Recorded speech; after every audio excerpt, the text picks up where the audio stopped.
Ezin dizuet, ezer gehiago eskaini, agortu zaizkititzak, bizitza. Joan zirenak gogoan bereziki Lurdes eta heriotzaren esku izoztuek eztarria lakartzen ziotela. Aitortzen zuen aspalditik zetorkiola alderdi ilun hori. Nere izatean eta nere tesitura psikikoan eta animikoan alako iluntasun baten kontzientzia eta iluntasun batetarako joera baino gehiago iluntasun horrek deitu izan direla.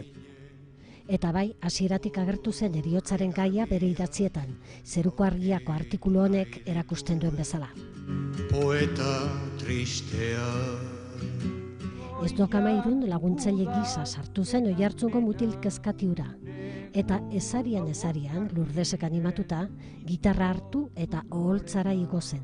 Guztiz bakarra duzu denetan emena. Guztiz bakarra duzu denetan emena.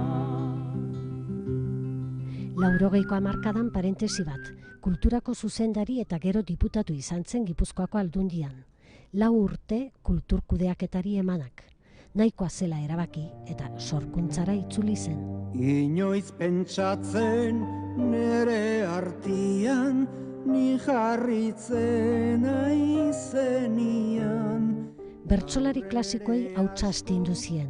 Lizardi belaunaldi berriei ezagutarazi. Jacques Brel zuen chansonierrek gogokoena, eta kulunkatu zuen euskal mundua bertsodun bihurtu den abanerarekin. Literaturan, Gaztaroko egunetik egunera orduen gurpilean ari, jarraitu zitzaizkion beste dozen erdi bat poema liburu. Nik nire bizitzan azken bolabantan zorri txarrazko izan ditut, baina zorri on bat baldin badut da denbora izan dudala irakurtzeko. Irakurri, paseatu zinera joan, horrela kontatzen zuen erretiroa hartu ondorengo egunerokoa.